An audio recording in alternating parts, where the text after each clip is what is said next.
नमस्कार, मैं हूं प्रवीण गौतम और आप देख रहे पब्लिक मीटर। दोस्तों, पीएम मोदी ने कमाल का अमृतकाल ला दिया है, जहां प्रधानमंत्री अपने मुंह से खुद जूते खाने जैसे शब्दों का इस्तेमाल कर रहे हैं। राहुल गांधी पर क्यों बौखलाए पीएम मोदी? इजराइल से आते ही विक्टिम कार्ड खेलते हुए किन शब्दों का इस्तेमाल किया और क्या ये शब्द प्रधानमंत्री पद की गरिमा को शोभा देते हैं? जूते खाने जैसे शब्दों का इस्तेमाल करते हुए राहुल गांधी पर क्या बोले पीएम मोदी, आगे आपको दिखाएंगे। पहले बताते हैं कि राहुल गांधी के किस बयान से आहत हो गए पीएम मोदी। राहुल गांधी ने यूथ कांग्रेस के कार्यकर्ताओं को लेकर कहा था कि विरोध को देशद्रोह मान लिया गया है। कांग्रेस कार्यकर्ताओं की तारीफ की थी। अमेरिका के साथ ट्रेड डील को लेकर कहा था कि यूथ कांग्रेस के कार्यकर्ताओं ने जो प्रोटेस्ट किया है तो मैं अपने बब्बर शेरों के साथ खड़ा हूं। तो बब्बर शेर वाले डायलॉग पर पीएम मोदी आहत हो गए हैं। बब्बर शेर शब्द का इस्तेमाल करते हुए क्या कहा, आगे आपको दिखाएंगे। पहले आपको राहुल गांधी का वो बयान सुनाते हैं, भोपाल में जो हाल फिलहाल दिया था राहुल गांधी ने, और पीएम मोदी पर क्या कहा था, जरा सुनिए। बात समझिए, अमेरिका कहता है, गारंटी लिया है कि हिंदुस्तान 9 लाख करोड़ रुपए का माल अमेरिका से खरीदेगा। हमारी इंडस्ट्री का क्या होगा, हमारी फैक्ट्रियों का क्या होगा? तो सारा का सारा नरेंद्र मोदी ने दबाव में आकर दे दिया। मैं आपसे पूछता हूं, लिया क्या? एग्रीकल्चर दे दिया, डेटा दे दिया, टेक्सटाइल दे दी, इंपोर्ट दे दिया, लिया क्या? मुझे एक चीज बता दो जो हिंदुस्तान ने लिया है, एक चीज बता दो। कुछ नहीं लिया। पहले से ज्यादा टैक्स हम देंगे। हमारा पहले कम टैक्स था, हमारा टैक्स बढ़ गया। हमें कोई इंपोर्ट की गारंटी नहीं दी। सारा का सारा नरेंद्र मोदी जी ने अमेरिका को दे दिया, बेच दिया। मैं जानता हूं, मैं आपको लिख के दे सकता हूं, अगर नरेंद्र मोदी पे दबाव नहीं होता, अगर धमकी नहीं होती, नरेंद्र मोदी ये नहीं करते। ये जो किया है, हिंदुस्तान को जो बेचा है, ये अपनी छवि को बचाने के लिए, अपने राजनीतिक भविष्य को बचाने के लिए, धमकी से बचने के लिए किया है। और मैं आपको बता रहा हूं, बच नहीं सकते। नरेंद्र मोदी बच नहीं सकते हैं। उनको कोई शक्ति नहीं बचा सकती अब। और आखिरी बात मैं कहना चाहता हूं, हमारे जो यूथ कांग्रेस के बब्बर शेर हैं, हमारे यूथ कांग्रेस के लोग, हमारे कार्यकर्ता बब्बर शेर, आप किसी से नहीं डरोगे, आप किसी से नहीं डरोगे। आप में कांग्रेस पार्टी का खून है, देशभक्ति का खून है, आपको डरने की जरूरत नहीं है। तो पीएम मोदी पर टारगेट करते हुए राहुल गांधी कहते हैं कि बब्बर शेरों को डरने की जरूरत नहीं है। ये बब्बर शेर वाला डायलॉग लगता है पीएम मोदी को बुरा लग गया। इजराइल से आए तो न्यूज़ 18 के एक इवेंट में पहुंचते हैं और वहां पर सारी भड़ास निकाल देते हैं। लेकिन क्या पीएम को ऐसे शब्दों का इस्तेमाल करना चाहिए? प्रधानमंत्री की जिम्मेदारी होती है देश में कानून का राज हो, जहां आम जनता को जूते उठाने की जरूरत ना पड़े या आम जनता को कोई जूते ना मारे। लेकिन देश के प्रधानमंत्री कैसे जूते खाने जैसे शब्दों का इस्तेमाल करते हैं और क्या बोलते हैं, पूरे दो बयान आपको सुनाते हैं। पहले आप देखिए कि एआई समिट को लेकर क्या बोला कांग्रेस पर पीएम ने, जरा सुनिए। साथियों, एआई समिट का आयोजन पूरे भारत के लिए गौरव का पल था, लेकिन दुर्भाग्य से देश की सबसे पुरानी पार्टी ने देश के इस उत्सव को मैला करने का प्रयास किया। विदेशी अतिथियों के सामने कांग्रेस ने सिर्फ कपड़े नहीं उतारे, बल्कि इसने कांग्रेस के वैचारिक दिवालियेपन को भी एक्सपोज कर दिया है। जब नाकामी की निराशा, हताशा मन में हो और अहंकार सिर चढ़कर बोलता हो, तब देश को बदनाम करने की ऐसी सोच सामने आती है। तो कांग्रेस का मजाक उड़ाते हुए पीएम मोदी कहते हैं कि अमेरिका के साथ जो ट्रेड डील हो रही है तो शुभ काम है और कांग्रेस उसका विरोध कर रही है। वैचारिक दिवालियापन शब्द का नाम दिया पीएम मोदी ने। दोस्तों, अमेरिका के साथ ट्रेड डील को लेकर जो पीएम मोदी दावा करते हैं, एक और बात सुनकर मुझे हंसी आई। इसी इवेंट में पीएम मोदी ने यह भी बोला कि इन लोगों को यह हजम नहीं होता कि एक विकासशील देश विकसित देशों के साथ ट्रेड डील कर रहा है। भारत को कम करके आंकना है पीएम मोदी का ऐसा बोलना।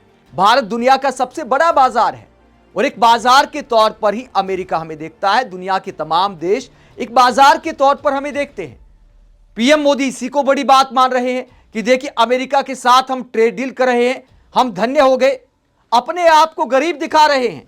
एक तरफ गरीब दिखाते हैं, फिर विश्वगुरु होने की बात करते हैं, बीजेपी विश्वगुरु वाले पोस्ट करती है। इतनी हिपोक्रेसी आखिरकार लेकर कहां से आते हैं? या तो बता दो भैया हम विश्वगुरु नहीं है, अगर विश्वगुरु है तो फिर इस बात को लेकर विक्टिम कार्ड क्या खेलना, इस बात को बढ़ा चढ़ाकर क्या दिखाना कि देखिए हम तो विकासशील देश हैं और विकसित देश हमारे साथ ट्रेड डील करने को मरे जा रहा है। इस तरह की बातों का आखिरकार मतलब क्या है? पीएम मोदी इस तरह दिखा रहे हैं मानो अमेरिका के साथ ट्रेड डील करके हम धन्य हो गए, अमेरिका ने हम पर उपकार कर दिया। लेकिन राहुल गांधी सवाल कर रहे कि हमें मिला क्या, और सवाल सिर्फ राहुल गांधी का नहीं है। प्रोफेसर आनंद रंगनाथन पीएम मोदी का सपोर्ट करते आए हैं, ज्यादातर मोदी सरकार के समर्थन में ही बोलते हैं। वो खुलेआम टीवी डिबेट्स में बोल रहे हैं कि अमेरिका के साथ ट्रेड डील में अमेरिका की ही पोबारा है, सारा फायदा अमेरिका का है, हमारा कोई फायदा नहीं है। जब पीएम मोदी का समर्थन करने वाले अमेरिका के साथ ट्रेड डील पर यह समझ नहीं पा रहे कि भारत का फायदा क्या है, तो क्या हम इस बात को सिर पर रखकर नाचे? पीएम मोदी की भाषा में अगर बात करें, पीएम मोदी कई बार इस तरह के शब्दों का इस्तेमाल करते हैं। कभी कहते हैं संविधान को सिर पर रखकर नाच रहे हैं, कभी कहते हैं कि जेल से बाहर आए नेताओं को सिर पर रखकर नाच रहे हैं। तो इस तरह के शब्दों का इस्तेमाल पीएम मोदी करते हैं। तो क्या हम इस बात को सिर पर रखकर नाचे कि अमेरिका के साथ ट्रेड डील हो गई, बस क्या इस बात का जश्न मनाएं? ट्रेड डील में हमें मिला क्या? ट्रेड डील बराबरी की होती है, यही सवाल विपक्षी नेता उठा रहे कि हमें आखिरकार इस डील से मिला क्या? 5-7 फायदे बीजेपी नेता गिना दे, गोल गोल जलेबियां बनाई जा रही हैं। फला सेक्टर का उद्धार हो जाएगा, फला सेक्टर को मौका मिलेगा, क्या मिलेगा? लॉजिक के हिसाब से देश के सामने रखिए। देश में बहुत समझदार लोग हैं, कम से कम आपका समर्थन करने वालों को तो समझ आए कि अमेरिका के साथ ट्रेड डील हमारे लिए कैसे फायदेमंद है। लेकिन किसी भी सवाल पर लॉजिकल जवाब देने की बजाय पीएम मोदी और बीजेपी की टेक्निक है किसी को देशद्रोही बता देना, विक्टिम कार्ड खेलना। और अब इंडियन यूथ कांग्रेस के प्रोटेस्ट को लेकर, बब्बर शेर वाले डायलॉग को लेकर पीएम मोदी क्या बोलते हैं, किस तरह की भाषा का इस्तेमाल करते हैं, वो भी जरा देखिए।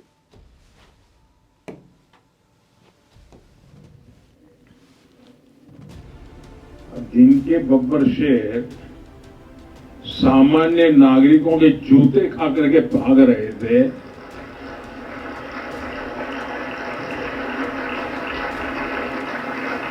उनके संसद भवन के शेर के दांत देख करके डर लग गया उनको। तो कांग्रेस कार्यकर्ताओं का मजाक उड़ाते हुए पीएम मोदी ट्रोल्स वाली भाषा पर उतर आते हैं। जैसे सोशल मीडिया पर कई लोगों ने मजाक उड़ाया, जो एआई समिट में कांग्रेस कार्यकर्ताओं ने प्रोटेस्ट किया था, तो कुछ लोगों ने उनके साथ हाथापाई भी की थी। तो उसका एक तरह से समर्थन करते हुए पीएम मोदी मस्खरी करते हैं और कहते कि जूते खाकर भागे कांग्रेस के बब्बर शेर। तो राहुल गांधी जो बब्बर शेर डायलॉग का इस्तेमाल करते हैं, उसका इस अंदाज में प्रधानमंत्री ने जवाब दिया है, जो एक पीएम को शर्मसार करने वाला है। क्या पीएम पद की यही गरिमा होती है, यही मर्यादा होती है कि जूते खाने जैसे शब्दों का इस्तेमाल करें? और क्या यह हंसने की बात है? मोदी जी की सरकार है, डबल इंजन की सरकार है दिल्ली में, कानून व्यवस्था मोदी जी की सरकार के हाथ में है, गृह मंत्रालय के हाथ में है। ऐसे में अगर किसी ने कानून अपने हाथ में लिया तो पीएम मोदी को उस पर शर्मिंदा होना चाहिए। लेकिन यहां पर मारपीट का ही एक तरह से समर्थन करते दिखाई दे रहे हैं, मस्करी कर रहे हैं कि देखिए जूते खाकर भागे पब्लिक के। तो देश के प्रधानमंत्री को कम से कम कुछ तो गरिमा रखनी चाहिए। क्या कांग्रेस कार्यकर्ताओं ने किसी पर हाथ उठाया था, कोई हिंसा वहां पर की थी? एक भी ऐसा वीडियो नहीं है। ऐसे में अगर किसी ने कानून हाथ में लिया तो देश के प्रधानमंत्री को उस पर शर्मिंदा होना चाहिए, उसकी निंदा करनी चाहिए। पब्लिक का काम नहीं है कानून हाथ में लेना, वो पुलिस का काम होता है। अगर कोई गलत कर रहा है तो भी उसको काबू करना पुलिस का काम होता है। यहां पर प्रधानमंत्री खुद ऐसी हरकतों को एक तरह से जस्टिफाई कर रहे हैं, कहते जूते खाकर भागे पब्लिक के, हंसते हैं, मस्करी करते हैं। क्या प्रधानमंत्री को इस तरह के शब्द बोलने चाहिए, जूते खाने जैसे? इस पूरे मसले को लेकर अब कांग्रेस वाले सवाल उठा रहे हैं और टेलीप्रॉम्प्टर की फोटो दिखाते हुए अतुल लोंदे पाटिल कहते हैं मोदी जी खुद नहीं बोल रहे हैं, टेलीप्रॉम्प्टर बुलवा रहा है। टेलीप्रॉम्प्टर का कंट्रोल किसके पास है? श्रीनिवास बीवी क्या कहते हैं बताइए? छुई हुई प्रधानमंत्री को कांग्रेस को गाली पढ़ने और रोने के लिए भी 2-2 टेलीप्रॉम्प्टर लगते हैं। इसके बाद पवन खेड़ा क्या कहते हैं? भावुक हो गए भाई साहब, लगता है चोट बहुत गहरी है। आप इस पूरे मुद्दे को लेकर क्या सोचते हैं? क्या पीएम मोदी को इस तरह बौखलाई हुई भाषा का इस्तेमाल करना चाहिए? प्रधानमंत्री के शब्दों में एक गरिमा होनी चाहिए। लेकिन क्या पीएम मोदी वो सारी गरिमा, सारी मर्यादा भूल गए हैं? कमेंट बॉक्स में अपनी राय जरूर दें। साथ ही चैनल को सब्सक्राइब भी करें। नमस्कार।